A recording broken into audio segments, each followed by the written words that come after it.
Hello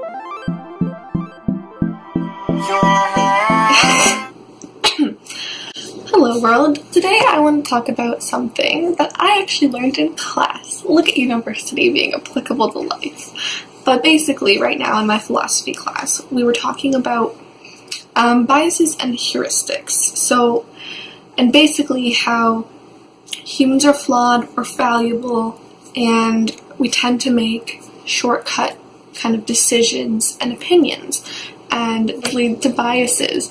So some of them, I'm going to go over a couple of them, but I basically wanted to talk about this in relation to relationships and how we get into fights.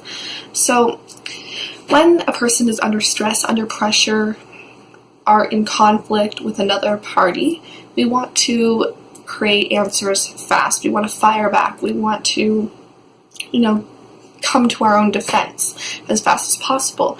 And because making good logical decisions takes longer, it's a longer thinking path, we resort to shortcuts, and those usually lead to irrational argument creations and biases. And one of the most common forms of a fallacious argument is the straw man fallacy. And we see this a lot in YouTube, or on YouTube, when various content creators will comment on another person's video and they will kind of ignore the details of the other person's argument and present it in a very simplified version, and then they will denounce it and try and prove why it's wrong. And the straw man fallacy is basically that. It's when you take someone else's argument and you simplify it and then you try and falsify it, and but you are ignoring all of these other details. And I think we often do that. We do that a lot just in arguments. Someone will say something and we'll be like, oh, well, you mean this? Because, well, that's wrong. Or, I don't know. Not a good example.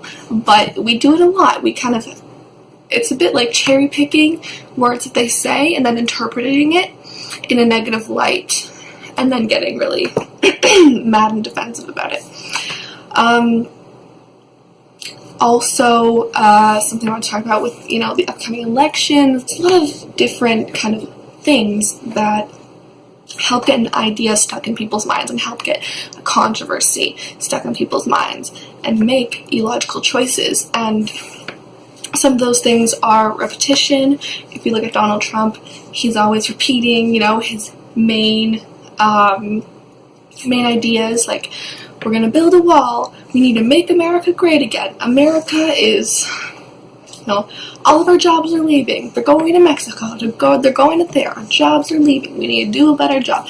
It's always very repetitive.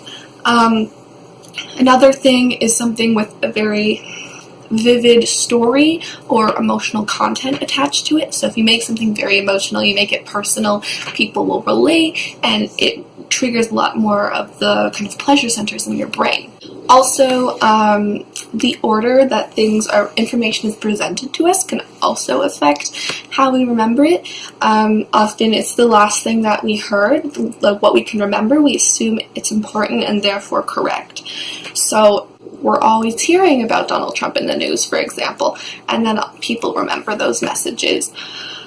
Even though they are negative, and a lot of them are stories or headlines showing why Donald Trump is wrong about something or did something bad, people remember it and therefore they think it's important and true.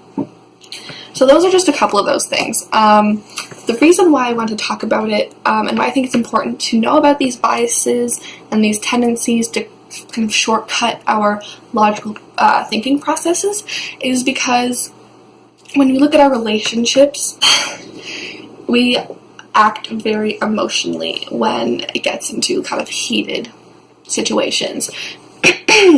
And by kind of just being aware of how we can say, like, why do we say such silly things? And then later regret it. So just being aware of those kind of tendencies hopefully will help us to kind of monitor our behavior and realize, okay, I'm in a heated situation. Obviously, I'm not going to be saying the best things right now, things I'm going to regret. So therefore, it's best to just try to kind of diffuse the situation, calm it down, maybe take a break, and come back to it with more clarity so that you guys aren't saying, you know, useless nonsense basically back to each other that are just going to create wounds and not create solutions. So that is my tip, kind of thing I wanted to talk about today. This can be really useful just, you know, in romantic relationships and friendships, and I think especially with parents, you know, there's always going to be heated arguments, especially, you know, in those teenage years, and we really want to avoid to say things that we will regret. So I hope that was helpful for you guys today. Thank you for watching, and I will see you in the next video. Peace.